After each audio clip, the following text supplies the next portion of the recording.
That makes sense, because I know, just a little side note, with like lucid dreaming, you know, people who want to be aware of that they're dreaming and control their dreams, that's a whole other topic. But to do that, it actually starts in your waking life. So I know that like the waking actually really does impact the dream. Absolutely. So good. Working on those while you're awake helps with you the dream. dreams. And also, like, what your frequency resonance is as you go to sleep matters.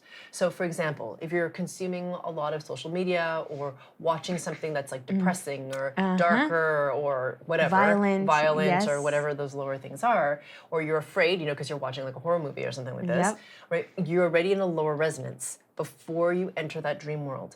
It's better for you to be in a higher resonance. If you know this is a challenge for you, to be in a higher resonance, so that when you go into that state, your resonance is higher. Because again, as always, the higher your frequency resonance, the more able you are to like have authority in that space that's you. Okay? So just mentioning that. So those things will set you up to have more success in that dream world.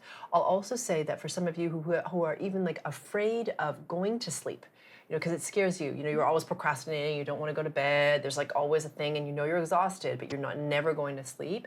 Sometimes there are things that are in your physical space that need to be cleared, because they know that as you go into sleep, you shift. Obviously, you're going into a different state, and therefore your space becomes more open to them.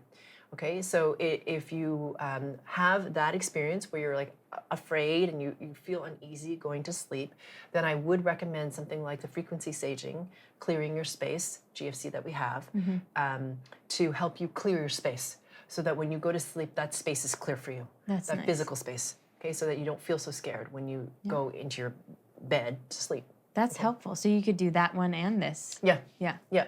So you could do a combination of things if that's helpful.